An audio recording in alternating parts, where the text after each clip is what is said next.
আরে ও মাই গড, এটা এটা উপরে কি করে চলে আসলো? এটা পড়ে গেল। হায় হায়, এটা আমার পেট থেকে বের করে উপরে কে রাখছে? ও নো শিট, না না না না না, এটা তো কিছুতেই হতে পারে না। কি করতে পারে এই কাজটা?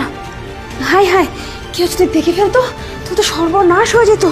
আমি যে প্রেগনেন্ট নই, আমি যে অভিনয় করতেছি, এটা যদি কেউ জানতে পারে তো সর্বনাশ হয়ে যাবে।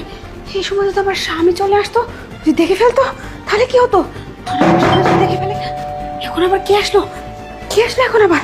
দেখে তো। আরে আরে তো তো তো তুমি এখন চলে আসছো তাড়াতাড়ি? হ্যাঁ, চলে আসলাম। আচ্ছা ঠিক আছে, বসো। কি ব্যাপার, এখানে বালিশ কেন? আরে বলো না, আমি এখানে শুয়ে না একটু ঘুমিয়ে গেছিলাম, এর জন্যই আর কি। শরীরটা অনেক খারাপ বুঝি না? হ্যাঁ, শরীরটা আসলে খারাপ লাগতেছে খুব। বুঝবে আচ্ছা, তো এই সময়। আমাদের ডেট যেন কবে ছিল? সেপ্টেম্বরের তো হচ্ছে তোমার 29 তারিখ ছিল। তাহলে আজকে আমরা মেডিকেলে চলে যাই, যেহেতু রাত্রে অপারেশন তো আজকেই করানো লাগবে, তাই না? আরে না না, আগে কেন আমরা সিজারের দিকে, অপারেশনের দিকে যাব?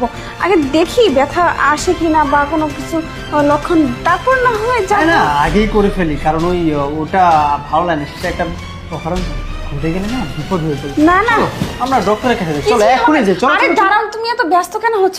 আগে দেখি না কি হয়, তারপর যাব। শুধু শুধু ডাক্তারকে টাকা দিয়ে কি হবে বলো?